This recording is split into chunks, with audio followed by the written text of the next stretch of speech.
Well, hello, everyone. This is Jeanne-White from Social Connections on Passionate World Radio. And you know that every week, once a week, Betsy-Wurzel comes on and talks about different things how it affects the family in different circumstances. And today, she will be talking about how it affects children. And so I'm going to turn this mic over to Betsy. Thank you, Betsy. Hi, Jeannie. Thank you, everyone, for listening to me, and thank you, Jeannie and Passionate Radio, for giving me this opportunity to speak. I want to talk today about children and dealing with dementia. I call our children the hidden casualties of this disease. You know, we are dealing with our own feelings and grieving and emotions, and sometimes we overlook our children. Now, I can only speak for myself. When I do talk, I just want to say and put this out there. I tip my hat off to parents who have very young children. I can't even imagine what it would be like for an 8 or 9-year-old to be dealing with their grandparents or their parents especially, seeing them change and trying to understand this disease when we as adults have a hard time understanding this. There are books out there that do try to explain Alzheimer's or dementia to young children. I guess you just have to find it in your local bookstore. I would like to make a suggestion. My son was 15 when we moved in with my mother-in-law, and so he was a teenager, and now he's caregiver to his father, which started when Josh was 26, so we already had some experience. But it was hard for Josh to see the difference with his grandma and why was grandma behaving and saying the things that she was saying. Josh saw my mother-in-law attack me verbally, throw things at me. And, I didn't know back then all that I know now about this disease. So I didn't quite set a good example at the time because I took it personally. So, really have to watch our examples. But how I explained it to Josh, and Josh does have a cognitive disability, as I said that it's like taking an eraser and erasing grandma's brain. Just like how you take a piece of paper and use the eraser to erase the writing, that is what Alzheimer's does to grandma's brain. It's erasing everything. And he understood that. And my son Joshua understands Alzheimer's better than so-called intelligent people. I could say that. We can use this disease to make our children more compassionate. Joshua is very compassionate. And he's getting more vocal and talking about this disease. So I'm very proud of him. We need to look for signs of depression with our children. We know ourselves, we get depressed. If you see that your child is getting depressed, talk to them. Make sure the lines of communication are open. Let them tell you how they feel. And if necessary, take them to a counselor for help. If there is a group around you online or in person with adults, young adults or children with Alzheimer's or some other dementia, then go to that or start one. I know a friend of mine whose daughter is starting one on Facebook, which I think is fantastic. And I also know someone else's mother had died from Alzheimer's, and she also has a support group on Facebook for young adults. And it's just keeping your line of communication open. For example, Josh was very upset one day because he came home and he had to change his dad. And Josh told me, I hate this effing disease, and I want to cry. I say, you know what, Josh? I hate this effing disease too, and I do cry. So go ahead. Hate this disease, and you cry, because it's a sad thing. And I'm going to get emotional here. And Josh is just great. I had the lines open for him. I am not going to tell Josh to suck it up and be strong. I'm not strong all the time. So please don't feel that you or your children have to be strong all the time. You don't. And don't make your child, when they tell you how they feel, please don't make them feel bad about that. That's how they're communicating to you. And if you make them feel bad about how they feel, they're not going to come to you. And you don't want to close that line of communication. My son knows he could come to me about anything. Even before Matt had Alzheimer's. We just had that type of relationship. And I tell Josh, you want to go for help? I will take you. Tell me, how you're feeling. And it is very stressful for our children. I see how it's taken a toll on Josh. I see the pain in his eyes. And it's not that he doesn't love his father. He does. That's why he has pain in his eyes, because it hurts him. This disease takes a toll on everybody around us. And I really can't, I can't put it out there enough to really sit down with your families and just talk about how you feel. I know it's hard for some people. Josh had to, make some readjustments. He can't go out until I'm close to getting home. Josh is worried about when he comes home, what's he going to come home to. And these are very real problems.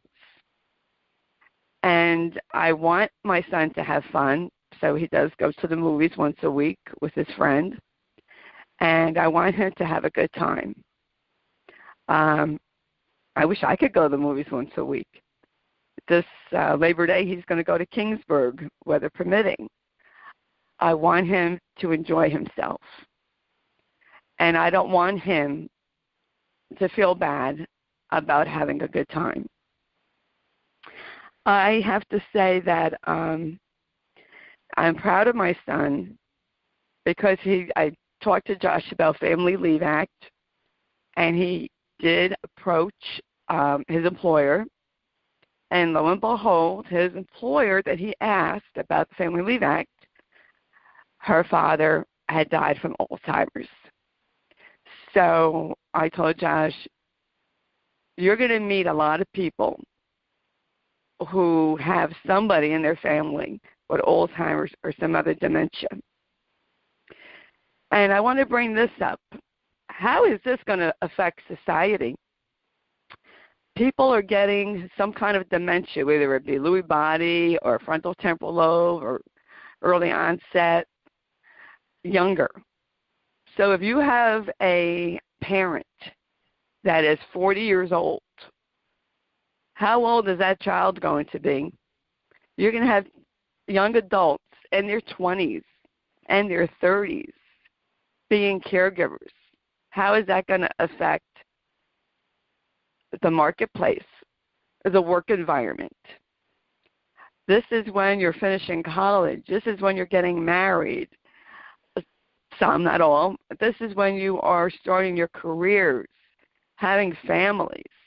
And now you're going to have an individual in their 20s or 30s maybe taking time off, are trying to figure out how to work and take care of their parents. So this is going to be very interesting to watch how this generation is going to be caregivers. I don't know what generation you call it. I'm the baby boom. I don't know what Josh's generation is called. Maybe Generation X. He was born in '84. And then, you have your millennials. Excuse me. I don't know what every generation is called, but it will be, like I said, interesting to see. And how does this affect a younger child, growing up? I really can't imagine this being the last memory of your parent is them deteriorating. And the psychological stress that must go on with this. I know it was hard for Josh with his grandma, and he was a teenager then.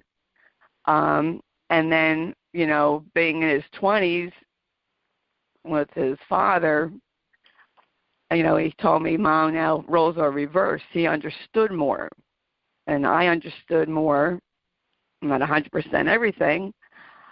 So it was, I don't want to say easier because it's not.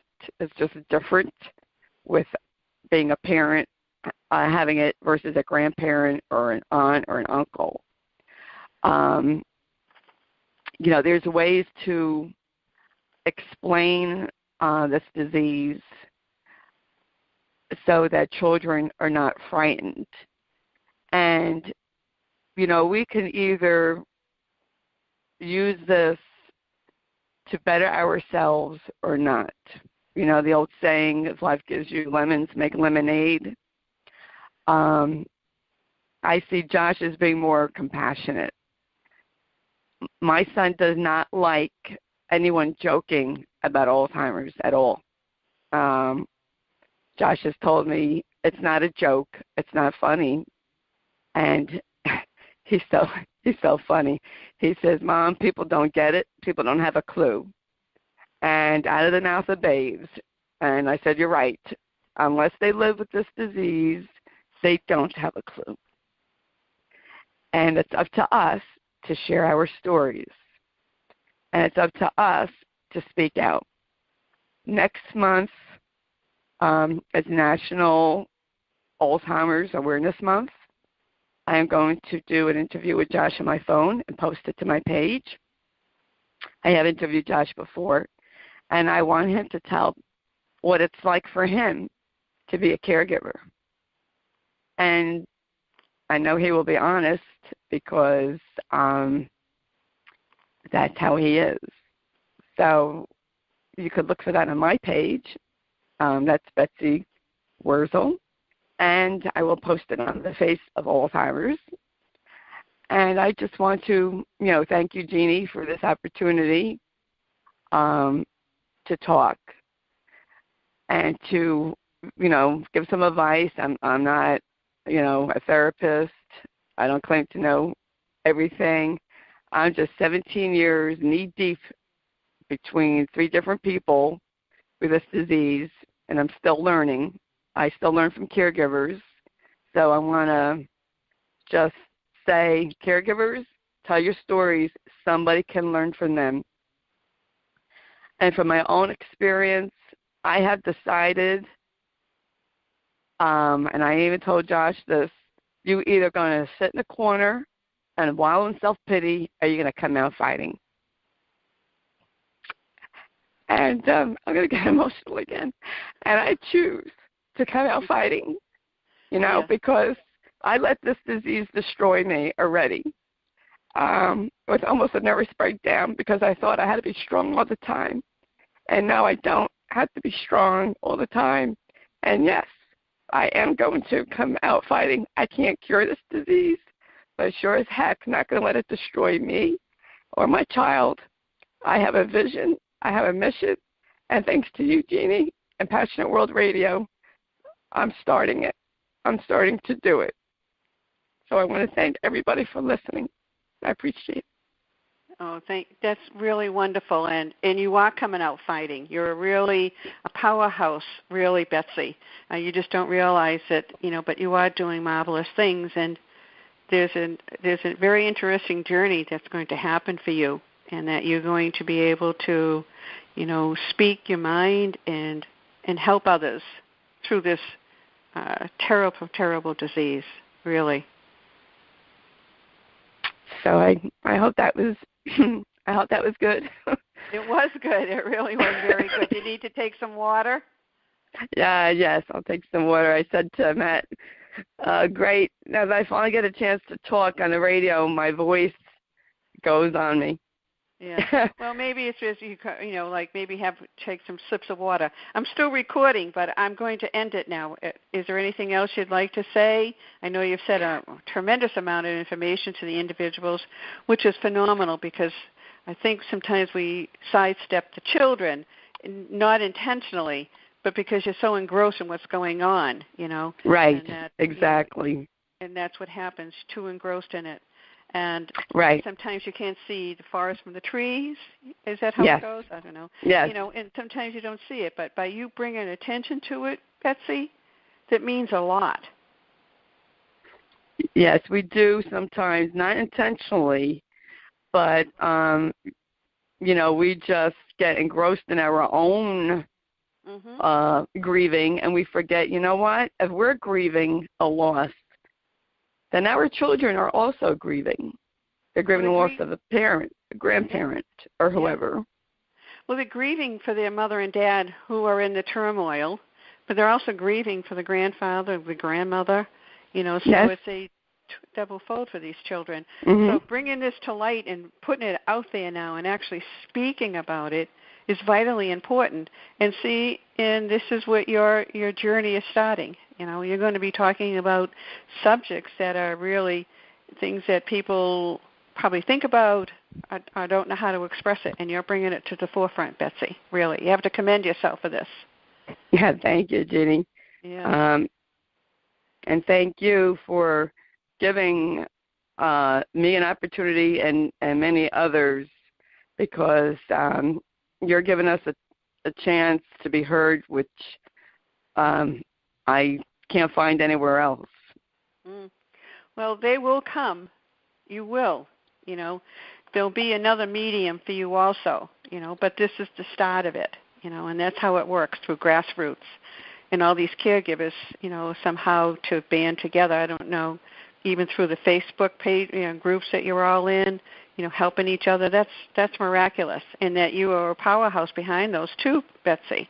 So you see that that you are doing, exactly what you said you were going to do. You're a wonderful advocate, and I'm glad you're on board. That's all I have to say. Thank you very much.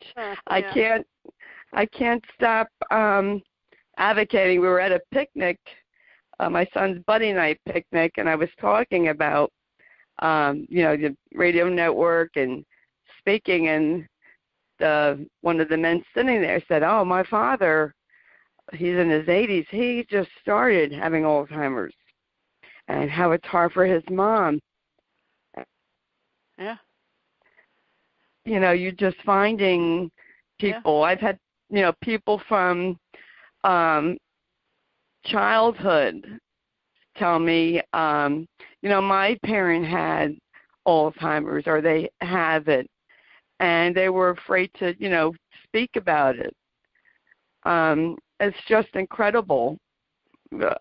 People from my hometown telling me, "Oh, my husband has dementia." Or, one woman said, "Oh, I have dementia."